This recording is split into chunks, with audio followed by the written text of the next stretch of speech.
بسم اللہ الرحمن الرحیم۔ السلام علیکم۔ آپ دیکھ رہے ہیں یوٹیوب چینل عام سی باتیں۔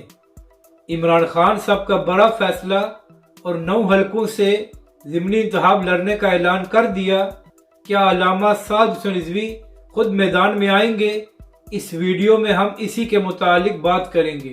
ناظرین کرام، قومی اسمبلی کے 11 حلقوں میں ضمنی انتخابات ہونے جا رہے ہیں، تو اسی حوالے سے عمران خان صاحب نے بڑا اعلان کیا ہے اور کہا ہے کہ 9 حلقوں سے وہ خود ضمنی انتخاب لڑیں گے۔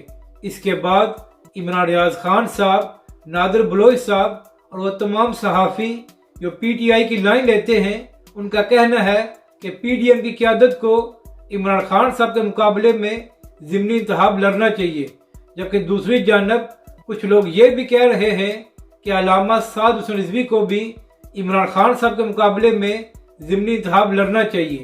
تو ناظرین کرام، یہاں پر اہم بات یہ ہے کہ اس سے پہلے بھی یہ تمام 9 حلقے پی ٹی آئی کے پاس تھے، یعنی کہ 2018 کے عام انتخابات میں یہاں سے عمران خان صاحب کے امیدوار جیت گئے تھے۔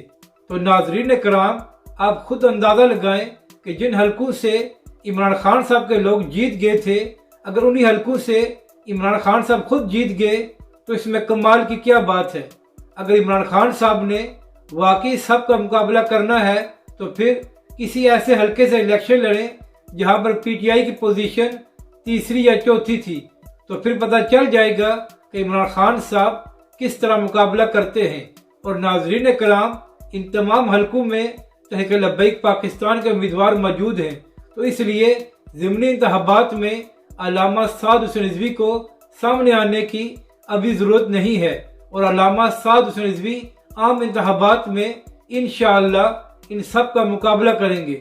اور ناظرین کرام، تحریک لبیک پاکستان یا علامہ سعد حسین رضوی پی ٹی آئی یا عمران خان صاحب کے رد عمل میں اپنے فیصلے نہیں کرتے، بلکہ وہ اپنے پلاننگ اور اپنی شورا کے مشورے کے ساتھ ہر فیصلہ کرتے ہیں۔